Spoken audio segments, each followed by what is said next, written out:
अस्सलामुअलैकुम जी, welcome back to my channel and once again welcome to my vlog. तो जी मेरी यूट्यूब की छोटी सी फैमिली कैसी है? I hope you are doing good and great. और जी माशाल्लाह अल्हम्दुलिल्लाह आप सबकी दुआओं से मैं भी बिल्कुल ठीक हूँ, मज़े में हूँ, फ़िट हूँ। और अल्लाह पाक सबको अपने हिफ्ज़ अमान में रखे, अल्लाह पाक सबके घरों में खैर बरकत रखे। और आज का हमारा जो टॉपिक है जी कि क्या मेरी तरह आप सबको भी जो विंटर है, विंटर में आप सबको उदासी वाली फीलिंग्स आती हैं?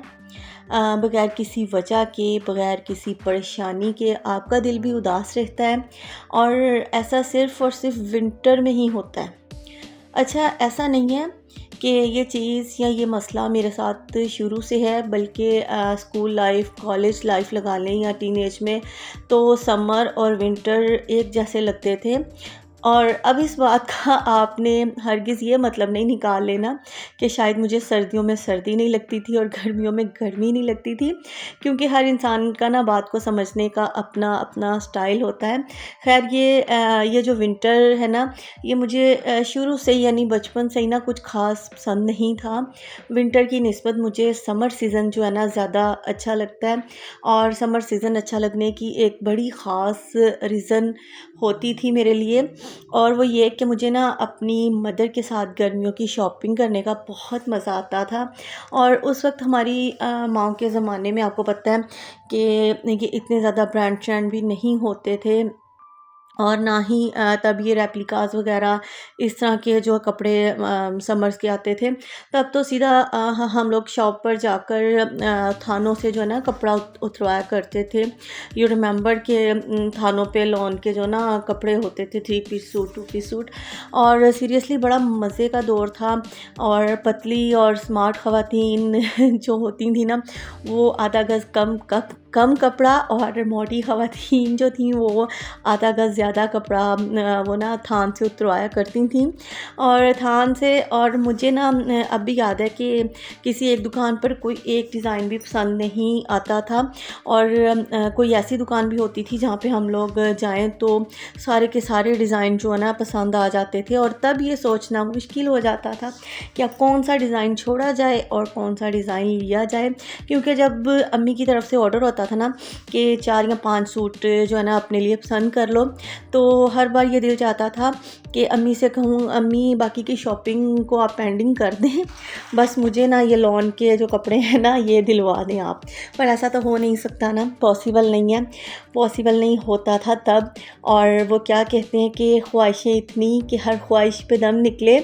और ख़ैर एक और मज़े की बात कि वो जो मोमेंट था ना बड़ा प्यारा हुआ करता था, जब दुकानदार कपड़े का थान खोल कर ना हमारी तरफ कपड़े की एक साइड को ना उछालता था, ताकि हम लोग कपड़े को पकड़ के कपड़े की क्वालिटी और स्टफ़ चेक कर सकें। और अभी हम लोग हाथ बढ़ाकर वो कपड़ा पकड़ते थे, तो साथ ही वो दूसरा जो ना थान वो खोल के हमारी तरफ उछाल देता था। और मुझे लगता है कि लड़कियों के लिए ना बड़ा मज़े का दौर होता था। जब वो अपने वालिदैन के घर पे होती हैं, सबसे जो है ना गोल्डन टाइम वो होता है कि जब बच्चियां, लड़कियां अपने वालिदैन के घर पे होती हैं, सारी फ़िक्रों से आज़ादी। वहाँ पे तो मेहंदी के बगैर ईद मनाने का सवाल ही पैदा नहीं होता, और मैचिंग चूड़ियों के बगैर ईद कैसी। और काम के नाम पर बस इतना काम किया जाता था कि अपनी अम्मियों के साथ बैठ कर ना ईद का मेन्यू डिसाइड किया जाता था। इसके अलावा अदरवाइज़ कोई इतना ख़ास काम नहीं होता बच्चियों का, लड़कियों का ईद वगैरह पे भी। और मुझे ऐसा लगता है कि ईदें तो ना इंसान वालिदैन के घर पे मनाता है, ससुराल में तो ईदें गुजारी जाती हैं। ससुराल में आपको 100 तरह के आराम भी मैसर हो ना, तो फिर भी ईद वही जो वालिदैन के घर थी। ससुराल में ईद का मेन्यू आपकी ज़िम्मेदारी बन जाता है, सबकी शॉपिंग से लेके ईद की तैयारी तक आपकी ज़िम्मेदारी बन जाती है जी। और शादी के शुरू के 1-2 ईदें जो आती हैं ना, तो मेहंदी भी लगाई जाती है, चूड़ियाँ भी पहनी जाती हैं, कि ये सोचकर कि जी पहली ईद है, दूसरी ईद है। और उसके बाद क्या होता है, हम हो जाते हैं पुराने, और फिर आपको पता है छोटे छोटे बच्चों के साथ कौन सी मेहंदी और कौन सी चूड़ियाँ। और हाँ, अगर अल्लाह पाक एक नन्ही सी क्यूट सी परी दे दे जैसे अल्लाह पाक ने मुझे दी है, तो फिर माँओं का सारा ध्यान जो होता है ना अपनी नन्ही परी की मेहंदी चूड़ियों, बस इन चीज़ों पे लग जाता है। जो हम लोग पहले ख़ुद अपने लिए कर रहे होते हैं, अब हम अपने बच्चों के लिए कर रहे होते हैं। अच्छा जी, अब आते हैं हम विंटर की तरफ। विंटर के आते साथ ही ना जो मेरा दिल चाहता है ना कि ये जो 3 साढ़े 3 महीने की होती है ना सर्दियाँ, जो टाइम पीरियड होता है विंटर का, कि बस जल्दी से गुज़र जाएं। इतनी जल्दी कि मैं बस फॉर एग्ज़ाम्पल आंखें बंद करूं और जब खोलूं तो मार्च का महीना स्टार्ट हो जाए। और आपको पता है कि जो फ़ैब का लास्ट होता है ना, वहाँ तक ही विंटर रहता है। मार्च में मौसम जो है ना बदलना स्टार्ट हो जाता है। अब मैं सोचती हूँ कि मुझे विंटर से शायद इतना क्यों है मसला, तो इसलिए मुझे थोड़ा सा ये आइडिया हुआ है कि शायद इसलिए मुझे विंटर से थोड़ा सा इसलिए मसला, इसलिए वहशत महसूस होती है, क्योंकि 13 साल पहले मेरी अम्मी की ना डेथ हुई थी और विंटर था। विंटर में हुई थी उनकी डेथ। अल्लाह पाक उनको जन्नतुल फिरदौस में जगह नसीब फरमाए। और जनवरी का महीना था और फुल सर्दी के ना वो दिन थे। और अब भी वो गम अभी हमारे लिए ताज़ा था कि अम्मी से तकरीबन पौने 2 साल के अरसे के बाद मेरी नानों की डेथ हो गई दिसंबर में। और अल्लाह पाक उनको भी जन्नतुल फिरदौस में जगह नसीब फरमाए। और फिर चंद साल गुज़रे ही थे कि मेरी फुप्पो का इंतकाल हुआ। वो भी सख्त सर्दी के दिन थे दिसंबर में। अल्लाह पाक मेरी फुप्पो को भी ना जन्नतुल फिरदौस में जगह नसीब फरमाए। बस शायद इसीलिए मुझे अब जो है ना विंटर से वहशत सी महसूस होती है।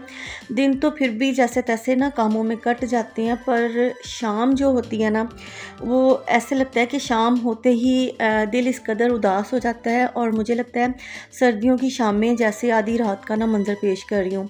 यानी शाम के टाइम ही ना सन्नाटा छाने लगता है। आज मेरा जी चाह रहा था कि मैं अपनी ये सारी फीलिंग्स जो है ना अपनी यूट्यूब की छोटी सी फैमिली के साथ शेयर करूँ और आप सबसे भी पूछूँ, क्या आप लोगों के साथ भी कभी ऐसा होता है? क्या आपको भी कोई आपका अपना विंटर में छोड़ कर गया है? कोई ऐसा अपना जिसका ख़िला सारी उम्र पुर नहीं हो सकता, कोई ऐसा अपना? और मुझे कमेंट सेक्शन में ज़रूर बताइएगा। और बस जी यही था मेरा आज का व्लॉग। और अपना बहुत ख्याल रखिएगा और दुआ कीजिएगा कि जो विंटर के 2 ढाई माह रह गए हैं वो जल्दी से गुज़र जाएं और जल्दी जल्दी से जो है ना खुले खुले बड़े बड़े से दिन आ जाएं और ये विंटर के उदासी वाले दिन जो है ना जल्दी जल्दी ख़त्म हो जाएं। और एक टाइम होता है उस वक्त जब आप अपने वालिदैन के घर पे होते हैं, सब आपके अपने पास होते हैं और आपको अगर किसी के बारे में इल्म हो कि फ़लाँ की वालदा नहीं रही, फ़लाँ के वालिद नहीं रहे, आपको कोई इतना ख़ास फ़ील नहीं होता, पता नहीं चलता उस दुख का कि लोग किस दुख से गुज़रे हैं। लेकिन जब आप पे आती है और उसके बाद आपको किसी का पता चलता है ना, वो ऐसे लगता है कि जैसे उसका गम जो है ना हमारा गम है। तो ये फीलिंग तभी आती है जब आप उस स्टेज से गुज़रते हैं। तो बस जी ये मेरा आज का व्लॉग था। मुझे कमेंट सेक्शन में ज़रूर बताइएगा कि आपके साथ भी विंटर उदासी वाला आता है, आपके लिए भी, आपको भी विंटर में उदासी होती है। तो जी मुझे अपनी दुआओं में याद रखिएगा। मिलूँगी नेक्स्ट व्लॉग में किसी अच्छे से टॉपिक के साथ। और बस ये विंटर है, अपना ख्याल रखिए, अपने बच्चों का ख्याल रखिए। ओके जी, अल्लाह हाफ़िज़। मुझे अपनी दुआओं में याद रखिएगा। अल्लाह हाफ़िज़, बाय बाय।